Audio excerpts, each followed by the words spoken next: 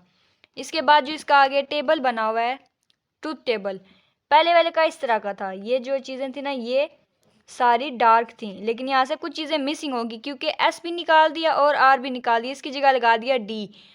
तो हम एनेबल और D की वैल्यू लगा के ये वाले रिजल्ट हासिल कर सकते हैं। आपने क्विज़ के लिहाज से इसको याद रखना है। इसका जो लॉजिक सिंबल होगा वो भी इजी सा होगा, एक D लगा दिया और एक एनेबल। बॉक्स बनाने के बाद Q और Q नॉट लगा के हमने इसको लेबल कर दिया गेटेड D लैच से।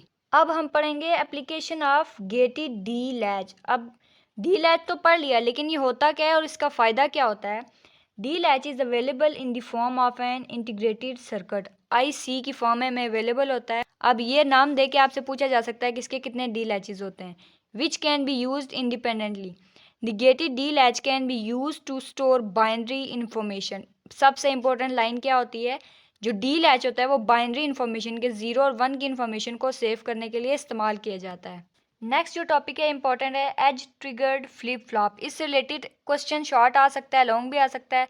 अगर ये दोनों ना आए क्विज तो हर हाल में आएगा, लिहाजा इसको ध्यान से करना है। Flip flops are synchronous bistable devices, ये इंपॉर्टेंट क्विज है, known as bistable multivibrators. Flip flop has a clock input. अब ये ध्यान में रखना है, फ्लिप फ्लॉप की जो इनपुट होती है वो होती है clock input instead of a simple enable input. The output of the flip flop can only change. अब इसकी जो आउटपुट है कब चेंज होगी, when appropriate input are applied at the S and R input. S और R की input की जगह अगर अप्रोप्रिएट इनपुट डालेंगे तब ही इनकी आउटपुट चेंज होगी, अदरवाइज नहीं होगी। Digital circuit that change their outputs when the enable input is active are difficult to design। अब ये देखें फ्लिप फ्लॉप क्या कर सकते हैं, एनेबल को यूज़ करके अपनी स्टेट को चेंज कर सकते हैं, लेकिन वो आगे बता रहे हैं कि ये एक मुश्किल काम है। And debug as different part of the digital circuit operate at different times. उसको ऑपरेट करना भी मुश्किल है और उसकी डिबग का मतलब होता है कोई गलती हो जाए तो उसको ठीक करना भी मुश्किल है। नेक्स्ट हमें बता रहे हैं in synchronous system the output of all digital circuit.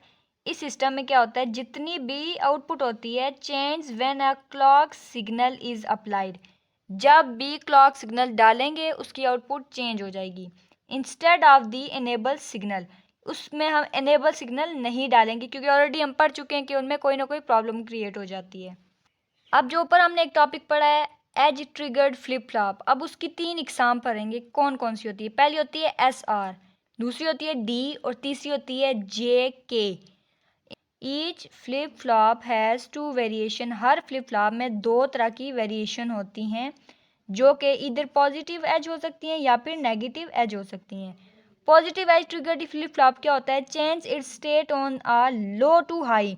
अब ये चीज़ याद रखनी है, पॉजिटिव है तो लो टू हाई और अगर नेगेटिव है तो हाई टू लो। बस ये इंपॉर्टेंट चीज़ याद रखने वाली है। अब यहाँ पे हमें डायग्राम दी गई है पॉजिटिव क्लॉक एज की, इसको हम याद कैसे रख सकते हैं। ये क्लॉक इनपुट लगी हुई है, ये आगे नॉट गेट है तो इसी क्लॉक का हमने इन्वर्स ले लिया, लेकिन इसमें जो याद रखने वाली चीज़ है वो है एंड गेट। इसमें एंड गेट इस्तेमाल होगा और रिजल्ट के तौर पे आ जाएगा क्लॉक पल्स। इसकी जो हमारे पास टाइमिंग डायग्राम होगी वो इस तरह होगी। ये देखें ये क्लॉक है, यानी कि ये जो भी हमारे पास इस तरह वैल्यू आ रही होगी एंटी क्लॉक लेंगे तो उसका उलट बन जाएगा सिंपल, और इसकी जो क्लॉक पल्स आएगी वो इस तरह से आएगी। नेगेटिव में क्या होगा, इसी तरह क्लॉक होगी, नॉट गेट भी होगा, एंटी क्लॉक भी होगी, लेकिन एंड गेट की जगह नॉर गेट इस्तेमाल होगा। ये और गेट लगा आगे, ये नॉट गेट लगा, तो इसकी टाइमिंग डायग्राम कैसे होगी, उसी तरह जैसे एंड गेट की थी, लेकिन एंटी क्लॉक लेंगे तो ये ऊपर वाली ये साइड थी ना, तो इसको ये नीचे वाली साइड में कन्वर्ट कर देगा। आगे आता है क्लॉक पल्स। पहले वाले एंड गेट की पल्स यहाँ पे थी, लेकिन ये नॉर गेट था तो इसकी पल्स ये लास्ट पे आ गई। तो आज तक की वीडियो के लिए इतना ही, मिलते हैं नेक्स्ट वीडियो में। रखिएगा अपना बहुत सारा ख्याल। अल्लाह हाफिज़।